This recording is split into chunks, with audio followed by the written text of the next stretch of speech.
Look, why med spas aren't profitable at 100K a month. Med spa owners dream of hitting 1 million a year in revenue. Yet most of the owners that I speak with that have already hit that number look at their bank account and realize there's no money left over to pay for themselves.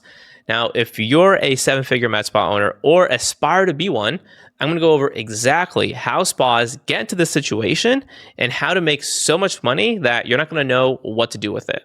Now, my name is Ivan Merlo. I'm the owner of Newly Booked, a growth partner agency that has grown multiple med spas to multiple 7 figures a year. Actually, one of my clients, Natalie, started working with me when she was only doing around $2,000 to $4,000 a month in revenue. And then just last year, she renovated her own storefront, invested over $300K in cash with zero debt from the money that she has made with us. And by the way, she had like over $150K left over from all of that. So all of that money was just pure profit. Before that, she was only doing $2,000 to $4,000 a month. So here's what I see. It's actually quite logical how med spas get to this scenario.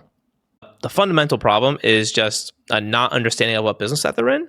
And we'll get over to I'll talk more about that in a second.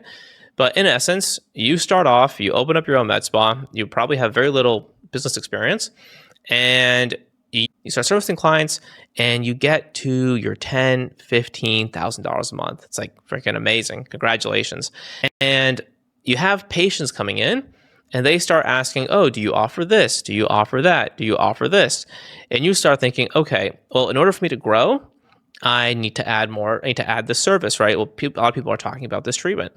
And so you add this treatment. And then what happens is your business, it grows a little bit, right? Because now you can service more of the needs. You can solve more of the problems that your patients are having. And so you go to like 25, 30K a month. And you're like, okay, that worked the first time. I need to add some more treatments.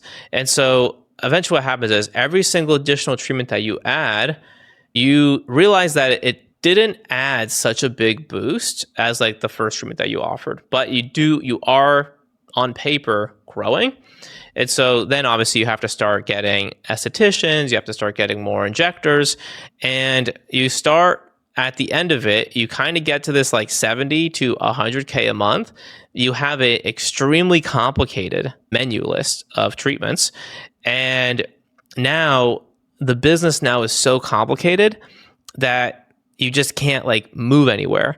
For example, if you offer like all these different treatments, all these different machines, and you have like injectables and you have PDO threads, well, like PDO threads is a pretty high level injector treatment, right? I in my opinion, it's probably the highest level injector treatment that's commonly served by med spas, and you're going to need like a pretty high level injector for that.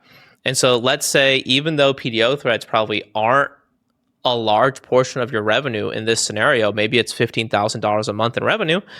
If your injector that can do, if your PDO thread girl leaves, well, now you can't focus on anything else. You have to hire and vet and find a new PDO thread girl by the end of the week because you have 3 patients on the book for PDO threads. And so that's just kind of an example of how you have this huge complicated suite. You have people trained on different things. And as soon as that person leaves, you have to like focus all in on it. And most of the time what you realize is that a lot of the services that you offer actually aren't that profitable. You might have just like 1 or 2, maybe semaglutide or whatever, 1 or 2 treatments that are actually producing a lot of the profit for the business. And these other treatments are just like break even and they just cause a ton of headache. And you have no time now you can't afford to pay anyone to like come in and like manage this whole Frankenstein of a business. And you don't have the time to go and try to figure out how do I actually make more money? How do I make more profit, not just more revenue? And so the issue is that you can't go deep enough. So one of the reasons why I, for the most part, don't work with spas that are at $100,000 a month in revenue is if they're talking with me, if they're looking for marketing services, it generally means that they're in this problem. And the solution, the antidote to get out of this, they never want to do it. Because what you need to do, they don't want to take 3 steps back so they can take 20 steps forward. Because what you need to do is you need to cut down on the services. You need to cut the fat and cut your losses. So as I've mentioned before, there's really only 2 ways to scale. You either want to be the lowest priced option or the highest priced option. In a nutshell, what most med spas do is they don't specialize in anything. They don't spend the time to figure out how can I make this one thing extremely profitable. Instead, what they do is they look at their competition and they say, okay, I'm going to just be a little bit more expensive than them or a little bit cheaper than them, right? Or they do a different thing is they just base it off of how much this thing costs me. Okay, well, this thing costs me, X dollars. So I'm going to charge it, 3X those dollars, right? Or 2X those dollars or whatever you may be. And so what happens is that since you're kind of priced like everyone else, you are literally a commodity, right? There's no difference between you and someone else. And so when the market changes, when there's a downturn, mid-market, there's a saying, mid-market is where businesses go to die. And so you either want to be the cheapest option because you're always going to have clients if you're the cheapest option, not second cheapest, but cheapest. And at cheapest, what that allows you to do is you just optimize your fulfillment to still make a profit at this cheapest option. You don't offer like a crazy like level of customer service or blah, blah. You just offer the minimum viable product and people just know what they're signing up for when they go for the cheapest. And so this is one way you can scale. It's very difficult because you need a lot of volume to make money. Think like Amazon or Walmart, they needed to service all of the US to make any type of money. Or you can be the highest priced. And I'm not talking like, hey, you're 20% more expensive. You're 30% more expensive. I'm talking you're 400 to 1,000 times more expensive. And when you're this super expensive, your margins become crazy high and you have so much more money to play around with to offer an exceptional service, right? And so this is what we focus on. We focus on highest price. And so your goal is once you've cut back on your services, you found the service that, hey, this service is really profitable. People really like this service. If we just had 5 times more of this service, like sold 5 times more units of this service, then we would make a ton of money. And so your goal will be to focus on this one thing and making it your bread and butter, figuring out how can you sell it for as high as possible, high of a price as possible, and then run with it. For example, at our spas, we sell something that only costs the spa, like the package, only costs like $150. And we sell it for, $7,500. We're looking into selling it for $10,000.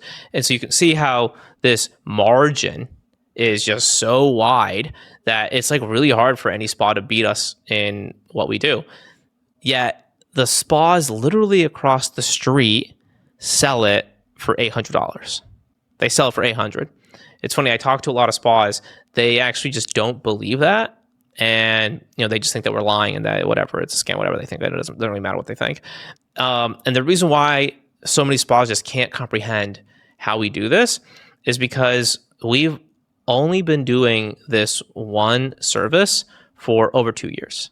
Just one service. I've had so many spas reach out to me and say, Ivan, my God, this is so good, but can we do another service? I have machines, I have this, I have that. And I've just said no all the time. And it's been very easy for me to say no because I knew that if we just spent the time and the effort to really try to crack this down, we will make way more money than anything else. The example I love to give is think about it like Marvel and DC. Right? In terms of like, you guys remember like 10, 15 years ago when Marvel and DC were like the thing, superhero movies were the thing. Why did Marvel succeed and DC went kaput?